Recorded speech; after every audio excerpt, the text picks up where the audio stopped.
On a gray, rainy day, a boy with bare feet and trembling from the cold was struggling to push an old ice cream cart. The relentless rain had driven away any customers, and he hadn't sold a single one.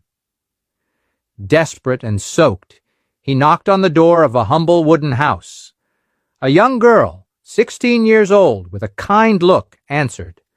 With a choked voice, the boy begged, "Please buy me at least one ice cream so I can have a hot coffee and warm up." The girl turned to her father, who was right behind her, and asked compassionately, "Dad, can we buy this boy an ice cream just to help?" The father, with a serious expression, replied curtly, "No, we're not buying anything." Seeing the disappointment on the faces of the girl and the boy, he added, "We'll do better." He called the boy to come in, gave him a warm blanket to keep him warm and a large mug of hot, steaming milk. The boy, with teary eyes, eagerly drank the milk, feeling the warmth spread through his body.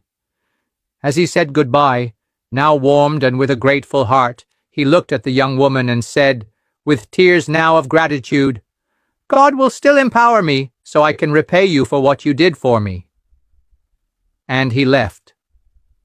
15 years passed. The family never saw that boy again. The young woman, now a 31-year-old woman, saw her father fall seriously ill. She hurried him to the hospital. The news was devastating. He needed urgent surgery, very expensive.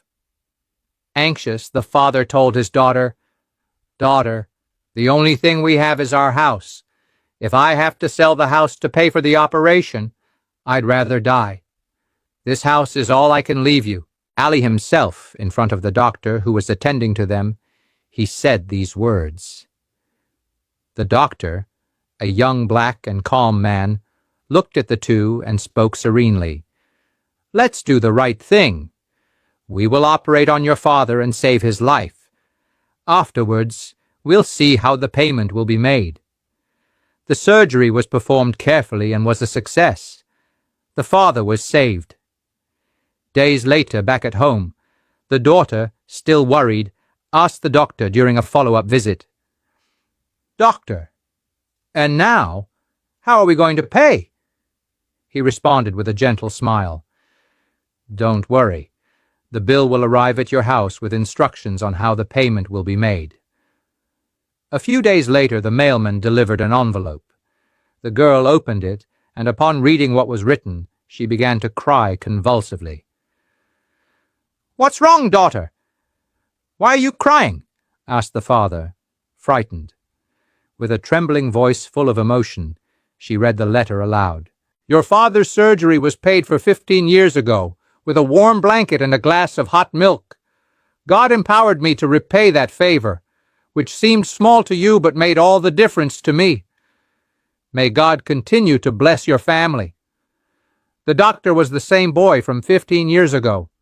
Never doubt. The universe is governed by laws, and one of them is the law of return. Everything you plant, you will harvest. May God bless you who have compassion for the little ones, who hate injustice, and who pity the needy. God will fill your heart, and you will be happy until the last day of your life." Share this story. The world needs more people like this.